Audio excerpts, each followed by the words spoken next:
I trust you're enjoying the Kirtan Kriya, and maybe you're finding it challenging. Some people do. And some people find that it's a challenge to keep their mind still. And I've learned a lot about monkey mind, wandering mind, and all these things over the years through my own meditation practice. And I can tell you a few things to support you and help you. I think one of the most major things with anything in our life where we're bothered by it, it could be we have a um, addictive compulsive tendency, and the monkey mind can sure feel like that. The number one thing is not to make it wrong or bad, but just become the observer of it. Notice it. Notice the impulses. Notice where your mind goes. Notice where your attention is. Notice how you feel. Notice the changes in your breath and what is actually going on with you. Become the observer, become the loving observer. That's going to make a huge difference. If we're making it wrong and bad, and we're making ourselves wrong and bad for doing something that's wrong and bad, or thinking something that's wrong and bad, it just exacerbates the issue. Judgment never helps. It just never helps. Complaining never helps. Judging never helps. Blaming never helps. Shaming never helps. These things do not help us. So let's become the loving, compassionate observer of our own experience. And that opens our mind tremendously. So that is my invitation to you to start there. And the other thing is, so there's a lot going on when we're doing the Kirtan Kriya. We're chanting, we're doing the movements with our fingers, the hand movements, which are the mudras. We're also paying attention to how things are happening with our mouth, because that is actually part of the movement, part of the exercise, the sa, ta, na, ma, and the way our lips work, the way our tongue works on the roof of our mouth. So we can put our awareness on that. We also can put our awareness on our breath as we're doing it. Sa, ta, na, ma. Just noticing, where is the breath coming from? How does it feel? And so placing our attention on these things. Also, when we have our eyes closed, we're rolling our eyes up here to this third eye point. So that also is another place for us to put our attention that helps us to keep from going into monkey mind. But the monkey mind will not last.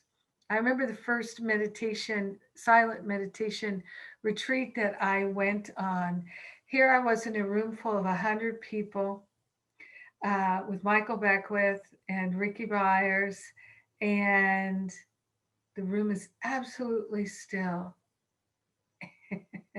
And my mind is going, and I decided to do this. I decided to say, you know what? I'm glad this is where I'm starting, because years from now, I will not be in this place anymore. And I will be able to talk about what it was like for me when my mind was going, blah, blah, blah, blah, blah, blah, blah. And people will actually know and feel that I have made this journey and I have shifted, and that will give them encouragement to do the very same thing. So I share that with you. I also can share another little story with you, two stories. One about Ricky Byers. She told this story, which I thought was hilarious. That the first meditation retreat, silent meditation retreat, she went on with Michael Beckwith, that she said across the room, somebody was snoring. They had fallen asleep and they were snoring, which is not uncommon on a silent meditation retreat. I've had it happen many times. And so she was thinking, as she's supposed to be meditating, she's thinking, Why is no one saying anything? Why is no one doing anything? Why aren't the people next to that person who's snoring saying, hey, you're snoring? And so she's sitting there and thinking, okay, that's it. I've had enough. She goes across the room and she gently says to the person, hey, wake up, you're snoring. And so she goes back to her seat then, and there's stillness, and she's enjoying that stillness. And then over here, somebody starts snoring. So then she said, okay, God, I get it. I get it. So there are going to be distractions, and it's just, are we going to get on the train of distraction, or are we going to hold our seat even though it's challenging? So for me, that's one of the things I've learned, is to become the observer even when it's challenging, and to put spirit in charge. Okay, spirit, I would like to learn from this experience. I would like to have that clear mind that is like the still surface of a beautiful lake, and I know you can show me how to do that. So please make it clear. Let me know. I'm so willing. But we can't get there if we're judging where we are now, because the judging of ourselves where we are now disturbs our peace and puts ripples on that lake. So let's be willing to make that shift, partner up first, release all judgment, and just become the observer. And what you'll notice is that you will eliminate the ripples on the lake, or spirit will, if you allow it. So release the judgments, release the judgments. And in the meantime, just think of it as a detox.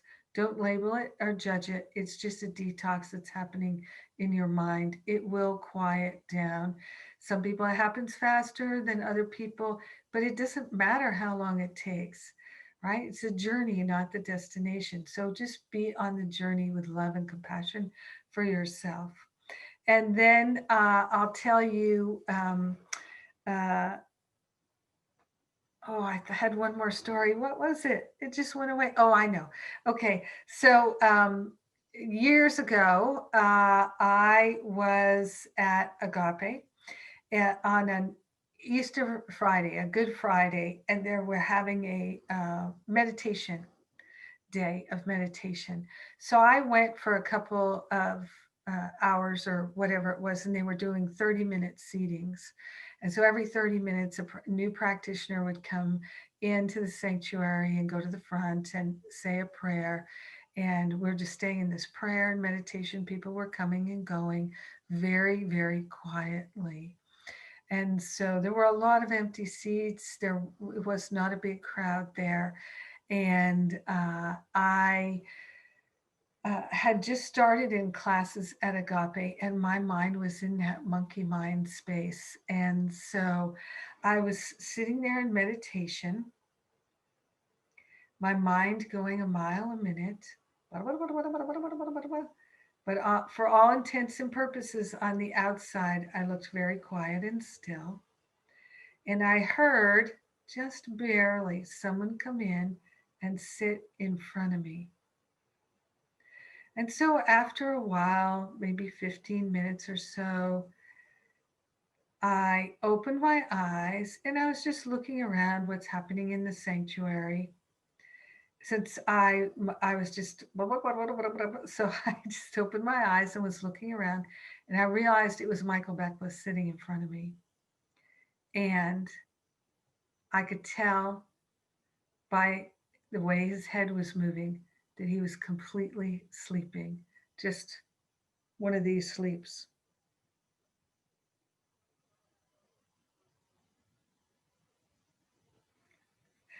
Totally, totally fallen asleep. And in the silence of the sanctuary, I did my victory is mine, victory is mine, victory is mine posture. I really did. I was like, thank you, God, because I thought, he's fallen asleep. I've got monkey mind. We're having a human experience, and we're here for a holy purpose. And while I might be having my monkey mind experience and he might be sleeping. Spirit knows that our intention is to meditate in order to lift all beings everywhere, that all boats rise on this tide of love. We do have what it takes. Start where you are. Be glad you're starting where you are because you are starting where you are. And whatever you do, don't give up. Just keep going. Become the loving, compassionate, gentle, sweet, kind observer who can speak to yourself like, darling, sweetheart, look at you. You're starting where you are. Isn't it wonderful? And someday you'll be able to tell people, oh, I started in that place too. You'll get there. You'll get there. And it's about the journey, not the destination. We're all going to get there. And we'll get there when we get there. And today we're on the journey. Yes. It's wonderful. Life is so, so good. So let's enjoy even the monkey mind experience and not make it wrong or bad. I hope that's helpful to you. And I love you. Mwah.